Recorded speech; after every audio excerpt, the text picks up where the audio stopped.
India, बड़ों को प्रणाम, छोटों को प्यार और मेरे सारे सब्सक्राइबर को ढेर सारा राम राम। दोस्तों, संसार के ताना बाना जो मैं आप लोगों के समक्ष रख रही हूँ, उसमें अब तक जो है सो 3 कहानियाँ मैं आप लोगों के समक्ष रख चुकी हूँ। संसार के ताने बाने मतलब नाते रिश्तेदारों की कहानियाँ, समाज की खट्टी मीठी बातों की कहानियाँ। तो उसमें मैंने 3 कहानियाँ अब तक रख चुका है। ना रूप ना रंग, बन बैठी मैं, विधवा की बेटी और अच्छी नंदे।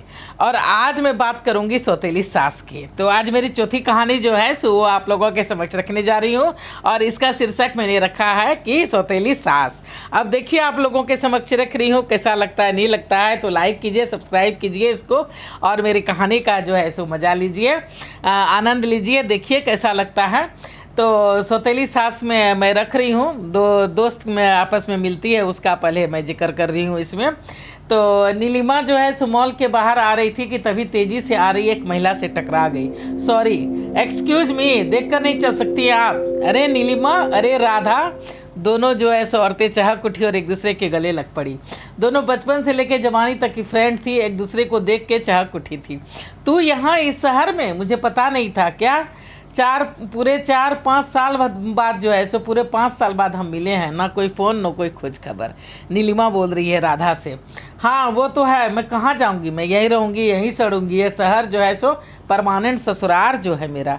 नीलिमा कुछ अकबका गई कि किस तरह से ये बात कर रही है। अच्छा तू सुना, तू यहाँ कैसे? इनकी पोस्टिंग यहीं हुई है, पूरे 6 महीने हो गए और मुझे पता नहीं था कि तू यहीं रहती है। चल ठीक है, बाद में बात करूँगी, मैं बहुत हड़बड़ में हूँ। देख इतने सारे झोले, ये सामानों की लिस्ट। पति जो है सो बगल में ही सैलून में गए हैं, उनके आते आते हमें ये सब खरीद लेना है। अरे बाप रे बाप, इतनी बिजी है तू? ठीक है, बाद में मिलना, बाय। मैं चलती हूँ। राधा जल्दी जल्दी जाना चाह रही थी कि तभी नीलिमा ने रोका। करे मेरा कार्ड तो ले लो, मेरी कार्ड तो लेती जाओ, इसमें मेरा फ़ोन है, पता भी है। अच्छा ठीक है, बाय बाय।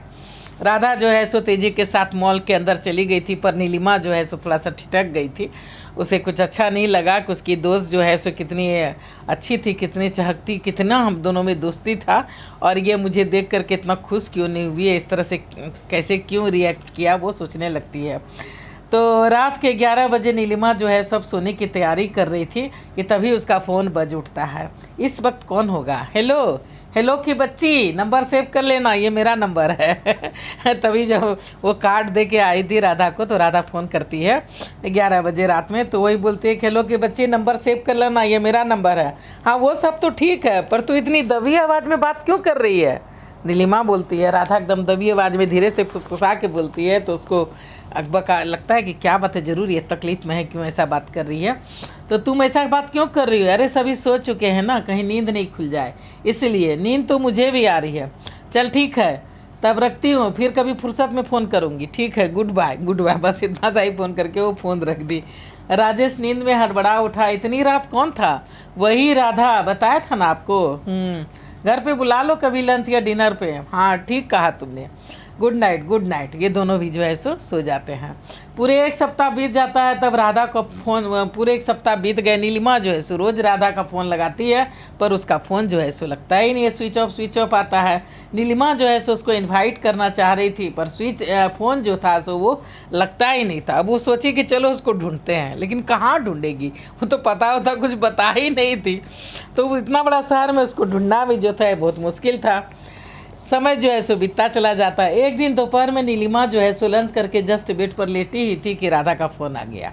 अरे राधा की बच्ची, तू ठीक है ना? तुम्हारा फ़ोन स्विच ऑफ क्यों रहता है? हमेशा स्विच ऑफ आता है। हाँ मैं ठीक हूँ, मेरा फ़ोन बंद रहता है, जिसे करना होता है कर लेती हूँ और फिर बंद कर देती हूँ। पर क्यों? अरे डर से। और क्यों? बुढ़िया बड़ी किटकिट करती है, चैन से जीने नहीं देती है, 100 सवाल पूछते रहती है, कौन था क्या था, इसलिए मैं फ़ोन बंद रखती हूँ। इसे क्या हो गया है, कैसी बात कर रही है? कहाँ कॉलेज की वो तेज़ तरार राधा, हमेशा खुश रहने वाली, चहकने वाली, और कहाँ ये राधा? आखिर इतना बदलाव आ कैसे गया? Hello hello Neelima. हाँ क्या सोच रही थी? नीलिमा जो है सो सोचने लगती है कि राधा कैसे बात कर रही है। तब तक वो राधा बोलती है कि क्या सोच रही थी? क्या सोच रही थी? मैंने तो सोचा कि फ़ोन कट गया। अरे नहीं राधा, तुम काफ़ी बदल गई हो, काफ़ी दुबली भी हो गई हो। तुम ठीक तो हो ना? मुझे तुम्हारी चिंता हो रही है। अरे ऐसी कोई बात नहीं है, बस घर के सारे काम करने पड़ते हैं, दाई नौकर नहीं है ना। और फिर दोनों नंदों का ससुराल यहीं है, सबों का आना जाना लगा रहता है। आज बड़ी ननद के घर पूजा था, सब उसी में गए हैं, इसलिए समय थोड़ा सा मिल गया तो सोचा कि तुमसे बात कर लूँ, क्योंकि दिन का खाना नहीं बनाना पड़ा ना, इसीलिए वहाँ सभी खा पी के आएंगे, इसलिए सोचा कि तुमसे बात कर लूँ।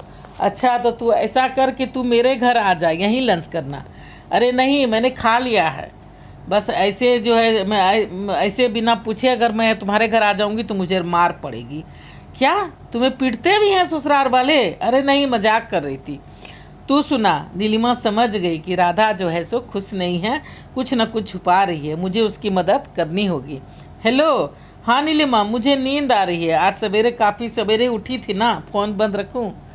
थोड़ा सा ही बात की राधा और फिर बोलती है कि नीलिमा मुझे नींद आ रही है, मैं फ़ोन रखूं? आज सवेरे जो है सो काफ़ी सवेरे उठी थी और फिर से शाम में गधा मजदूरी करनी है, सब जो है सो जब बड़ी मुश्किल से दिन में थोड़ा सा आराम कर पाती हूँ।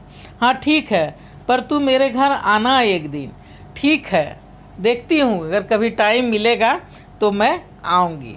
तो वो कहती है बाय और बाय। तो मैं अब जो है सो अपना यहीं तक रखती हूँ। 10 मिनट तक ज़्यादा हो जाता है तो मुझे वीडियो लोड करने में दिक्कत होती है, कुछ आता जाता नहीं है, इसीलिए। तो फर्स्ट पार्ट में मैं सौतेली सास के फर्स्ट पार्ट में मैंने यहाँ तक चर्चा किया। अब देखिए आप लोगों को कैसा लगता है, थोड़ा सा लाइक कर दीजिएगा, सब्सक्राइब कर दीजिएगा तो मुझे अच्छा लगेगा। अब मैं अपनी वाणी कहीं पर विराम देना चाहती हूँ। जय भोलेनाथ, हर हर महादेव।